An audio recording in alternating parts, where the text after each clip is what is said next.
Good morning children and welcome to all of you in online classes. Dear students,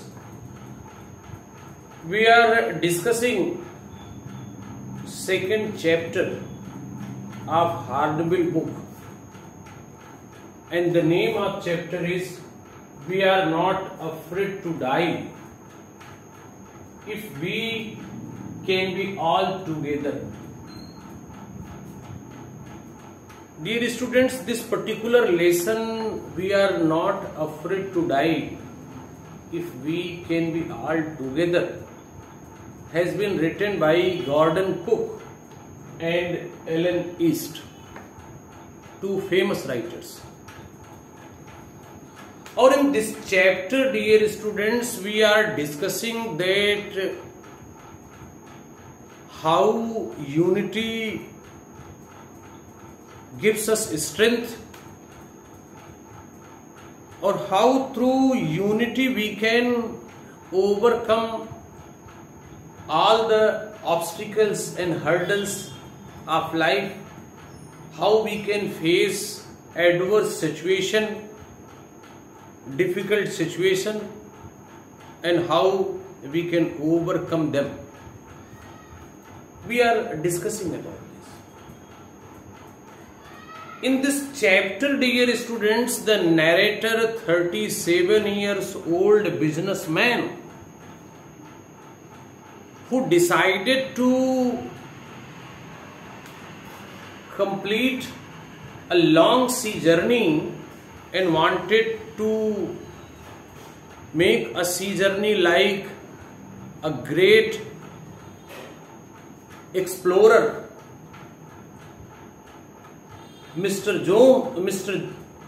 James Cook, Captain James Cook, who had completed before 200 years. He wanted to do in the same way. For that, a long preparation was done, and they took training under the expert. All these things we discussed. We also discussed in previous video, dear students, how the first portion of their journey was good.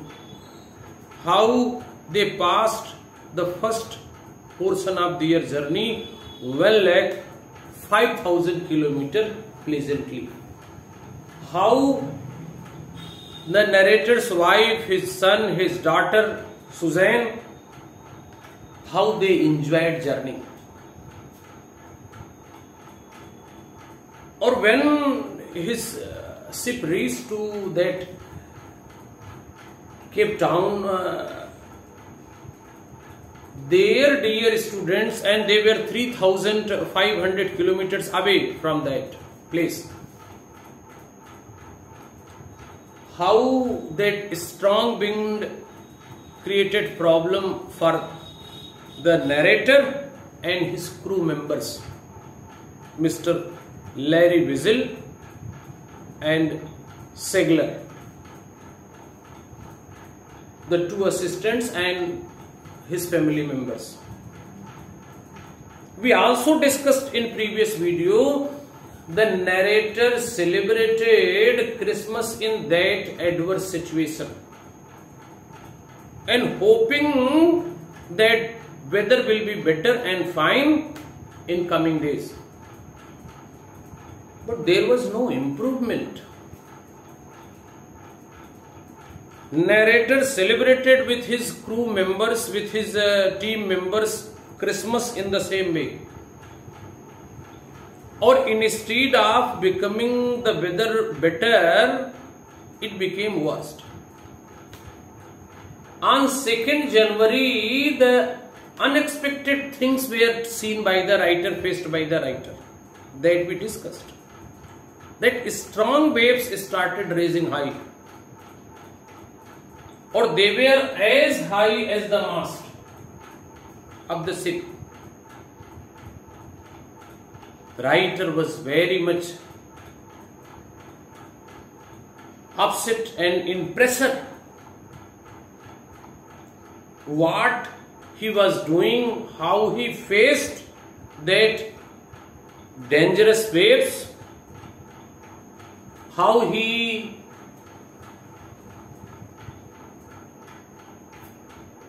worked in that situation, we have to discuss. The first indication of impending disaster came at 6 p.m. on 2nd January.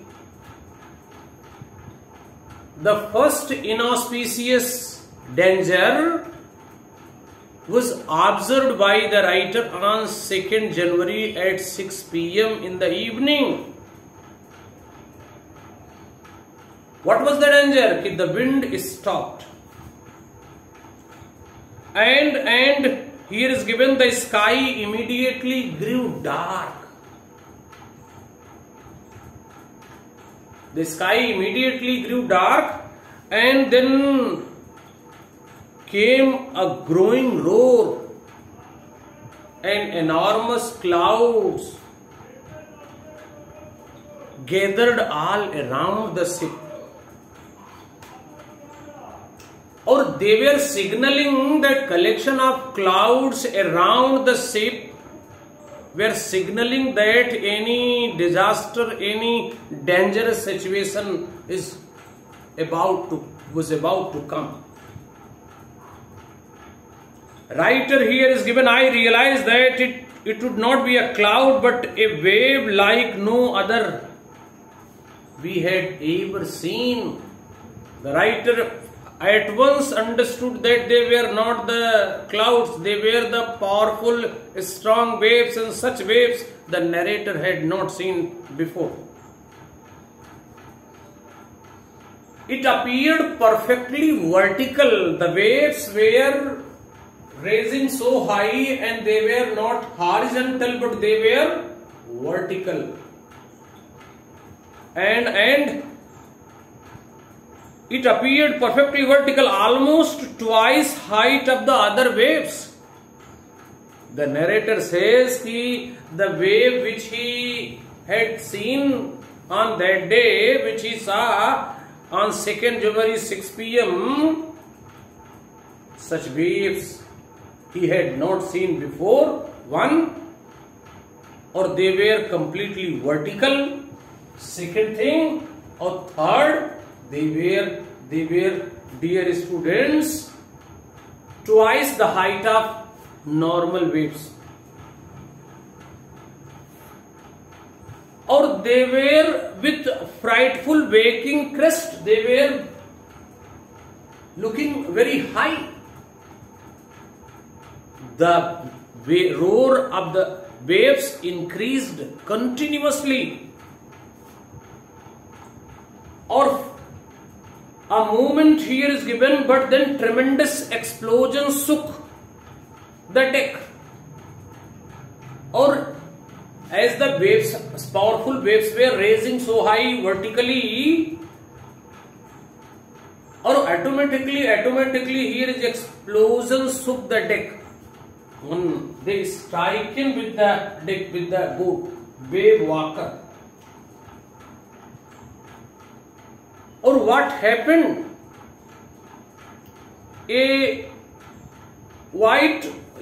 big water broke over the ship, and as the waves striking with the boat, then the writer who was controlling the ship, dear students, he was at the wheel. His head is smashed into the wheel. Or what happened?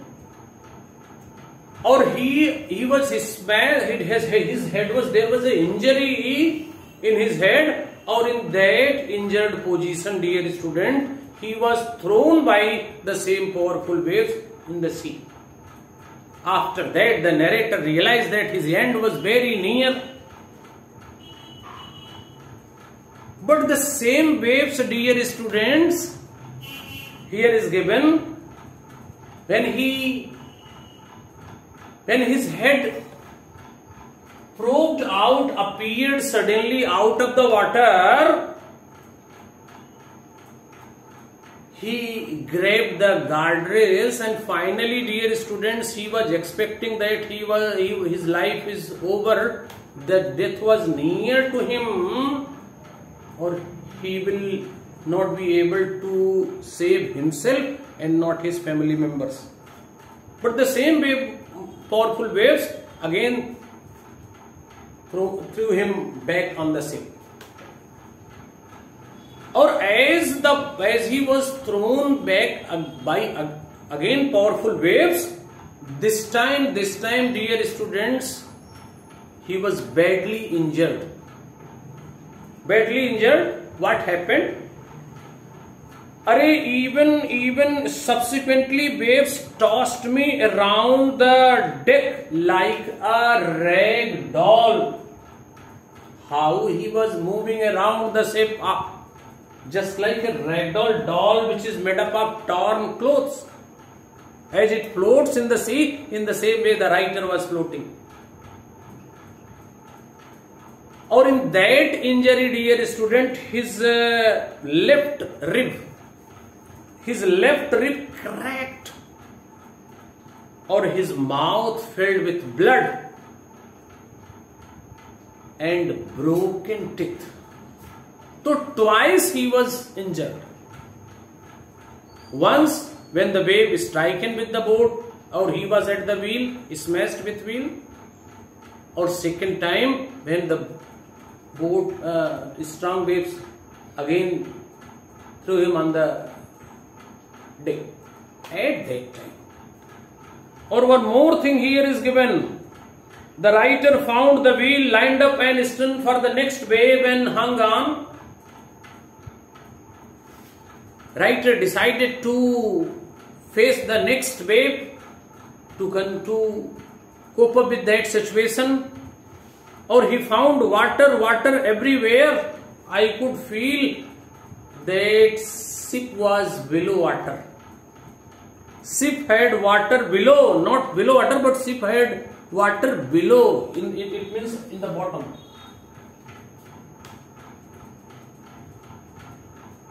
Writer did not dare to leave the wheel. Or suddenly the hatch was thrown open. Suddenly this dear door of deck of the ship, it was open. Or what happened? Then his wife Mary appeared. She came out. She found that her husband was injured, badly injured. Or in that fearful situation, in that dangerous situation, she was crying, she shouted that we are sinking. She screamed. She informed the writer that the deck of the boat was broken. The deck of the boat was smashed. Or there was enough water at the bottom of the ship. Or the level of water was increasing in the boat. On the basis of that, she said that their end was near. Understood? Here the wife of narrator, means Mary, said, the decks are smashed, we are full of water. But the writer, instead of being frightened in that adverse situation, he advised his wife, what? Take the wheel. Writer advised his wife in that dangerous situation, you have to control, you have to present at the wheel. I scrambled for the hatch. The writer, as that door was broken, door of deck of the ship was broken. So writer, in that injured position, in that his ribs were definitely cracked. mouth was filled with broken teeth and blood, but in that injured position, dear students, the narrator, 37-year-old businessman, he moved towards the hatch. He wanted to see the actual position, or he found that the two crew members, Larry and Herb, they were pumping like madmen. They were trying to take the water out of the boat, out from the boat. They wanted to bring the water level down in the boat. They were continuously pumping. Broken timbers hung and crazy angles, and whole starboard side plug inwards, clothes, crockery, charred tin, means all the things were floating in that deep water. Writer found when he went to see that hatch, that broken part, smashed part, or he found that the two crew members were continuously working at pump. And one more thing he found, that many things were floating in the water. And writer tried to see the condition of his son and daughter. I half swam. Writer half swam and half crawled. Not absolutely he swam, not absolutely crawled. Some distance crawled and some distance swam. And finally he reached to the cabin in which his son and daughter were living. He inquired to his son and daughter whether they were all right. Are you all right? I asked. They said yes. But his daughter informed him. What informed? Her head hurts a bit. Means she informed that there was an injury in her head, but it was not severe one. But in reality, it was severe one. And pointed a big bump above her eyes. The daughter Suzanne was badly injured, but see the courageous nature of the girl, positive nature of the girl, she did not disturb her father in that situation. She thought that if she will tell about the severe injury to her father will be surely disturbed. Here is given, I had no time to worry about the bumped heads. Writer had no time to see the condition of that bumped head, that injured head of his daughter, because the situation was dangerous. After finding hammer, and writer decided to repair the hatch, repair the broken part of the wave walker, which was broken by that powerful waves. Or he arranged what he arranged: hammer, screws, canvas. Or he started repairing what I struggled back on the deck. Understood? Or he was continuously repairing, and the crew members were continuously at the pump and trying to evacuate that water. They tried to take the water out of the ship. Wife was at the wheel. Daughter was injured, but not crying. Somehow the narrator managed to stretch the canvas and secure waterproof hatch canvas across the gaping holes, and somehow he was able to repair that. Some water is still coming slowly in the boat. Some water continued to stream below, but most of it was now being deflected over the side. So he succeeded in repairing that, but still there was some water in the bottom of the boat. Dear students, after that some more problems came. What happened? Whether the pumps which were working, they were working further or not, whether the situation became normal or not, what other problems were faced by narrator, we will discuss in next video. Thank you, dear students.